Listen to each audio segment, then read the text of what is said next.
Dear Diary, alright, that's it. Enough farting around. I'm gonna end this game tonight. I realize there might have been more side quests to complete, but I can't shoot, I don't know how many cows are in Clocktown, and I don't like dogs. Just kidding, I love dogs.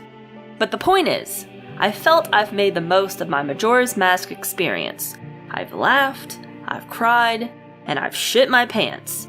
It's officially been a party, but it's time to move on. For hopefully the last time, I watched the fireworks burst into the sky, signaling the beginning of everyone's death day. I climbed the stairs and yeah, deja vu. The Skull Kid was being a shitty river, and Tail was being his punching bag. All I had to do was call the 4 giants. Easier said than done. Let me just get on my intercom and page them. But as I was looking through my songs, I suddenly remembered I had learned the Oath to Order when I met the very first giant, but he didn't bother to tell me what it did. So here's hoping. Sure enough, after I played it, the 4 Granddaddy Longlegs crawled out of the woodwork and literally held the moon above Clocktown. Talk about some strong-ass motherfuckers. I guess they hid all their muscles in their huge schnozzes.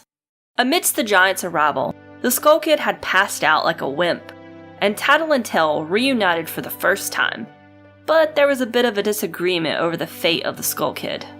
Tattle thought he was a weak-hearted fool who should have been punished, but Tail actually defended him, and advised us not to be too harsh on him because it was the mask's fault for preying on his loneliness.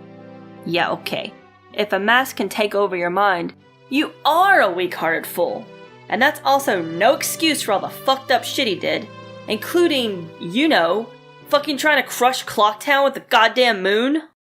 But before anyone could say another word, the mask kinda came alive on its own.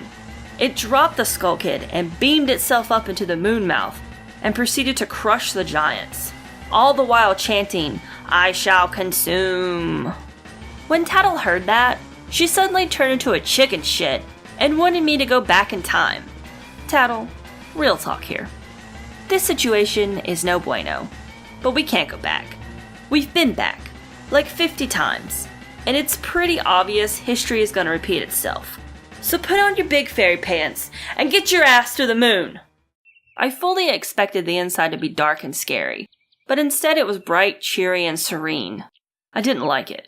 I was on edge the whole time, waiting for a monster to pop out of the grass and eat my skin. But luckily, that didn't happen. Instead, I talked to some random-ass kids wearing the remains of the 4 bosses, and no one mentioned that we were inside a moon. Instead, they wanted to have mundane conversations about the weather. The weather! We are aboard a sinking ship, people. We don't have time to discuss the sunshine. Then these little motherfuckers asked for my masks.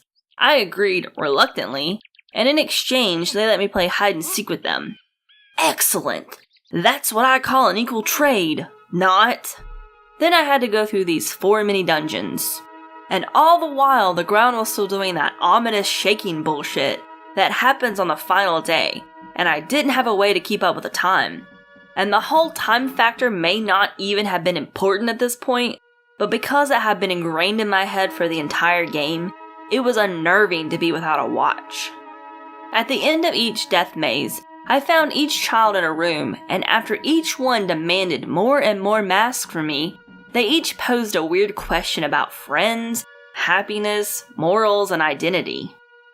This went on until I had given away all 20 masks I had collected. I was actually pretty pissed off about this. I had worked hard on collecting those, and it felt wrong to have to give them up. After talking to all 4 kids running around the tree, the only kid left was the one wearing Majora's Mask, and I bet he was a basket of fun. He was sitting by himself and asked me if I would play with him. I said yes, and he handed me the Fierce Deity mask. The description said it had dark powers that could rival Majora, then prompted me to try it on by pressing the C button. Sure thing! The Majora kid told me that I was the bad guy in his little game, and I was taken to the final boss battle, where I fought a floaty Majora's Mask, except it had spaghetti coming out the back of it. Mamma mia! I shot a couple of arrows at it, but they were half-assed and I didn't even aim properly. I knew what I was gonna do before I even did it. So what if the fierce deity mask was evil? I, unlike the Skull Kid, had a pure heart made of Keebler elf gold, and I would not be swayed by darkness and power. Plus, I didn't have any friends to begin with, so losing them wasn't a fear of mine. Can't miss what you don't have. The 4 boss remains sprang to life and started hovering in my personal space while I was trying to fight Majora.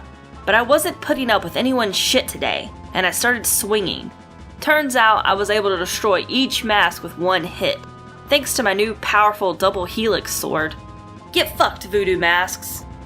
Diary, in case you thought a floating Majora's Mask with attached spaghetti noodles wasn't scary enough, the next scene should have been a treat for your jaded eyes. The mask actually grew limbs and sprinted around the room. Apparently I was dealing with Majora's incarnation now. After defeating that form, it transformed again, this time into a big beefy monster with licorice whips named Majora's Wrath. I expected this fight to be hard, but I suppose by using the deity mask, I had equal power to Majora. And with a couple more swings from my fancy new sword, Majora kinda dissolved into a bright light, while the room crumbled around us. Outside, a rainbow engulfed the moon, and it quickly evaporated as another rainbow shot out across the sky over Termina Field. And for the first time, it was the dawn of a new day. I immediately wanted to sucker punch the Skull Kid, who stared up at the giants in awe, while they stared back in disappointment. As the giants turned to walk their 100 steps to their resting places, the Skull Kid began to cry as he realized his friends hadn't forgotten about him after all. No, you dingleberry. You keep your friends in your heart like everyone else. You don't go on a murderous rampage with a possessed artifact. He then asked me if I would be his friend, and I resisted the urge to curb stomp him. Oh sweet Jesus, what now? I guess it wouldn't be a date without the happy mask salesman and his bag of faces. He claimed the evil had left Majora's Mask for good, but I wasn't convinced of that. He passed by, saying he was going to continue on his journey, but as I watched him walk several yards, he faded from existence. I knew that scary motherfucker was a ghost. Then, to rub salt in my already gaping wound, Tata was like, yeah, it was fun, but why don't you leave? The rest of us have a carnival to attend. Bitch, what? You wouldn't even have a carnival if it wasn't for me, and I don't even get to stay? This is fucking bullshit. And then she tried to tell me thank you, but I was already gone. Fuck you.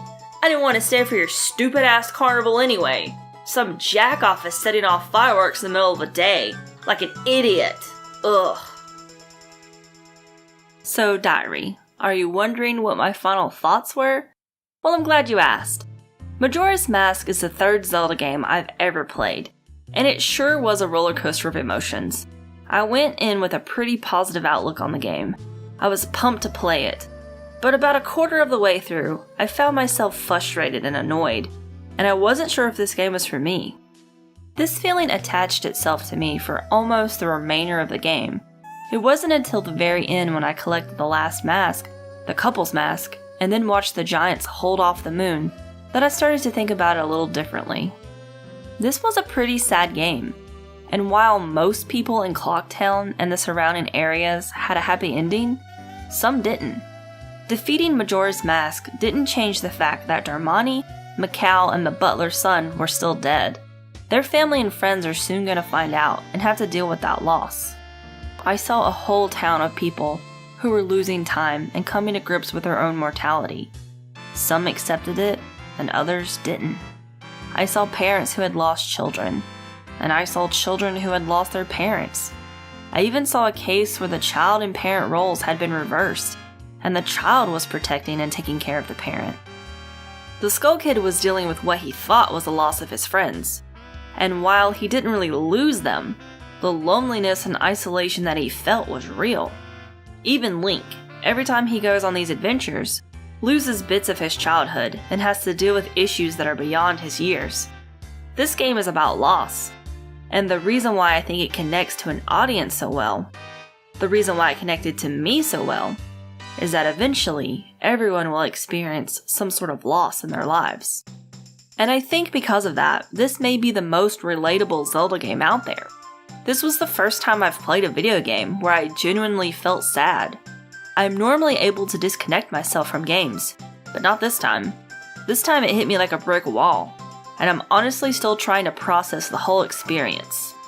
At some points, this game made me want to pull my hair out, but finishing it was worth it for me. It was a long haul, and I'm glad I played it. And I'm also glad it's finished. But I look forward to my next playthrough, but I'll have to save that for another day. Until next time, diary, your friend, Brittany Saturn. Wiggle, wiggle. Like.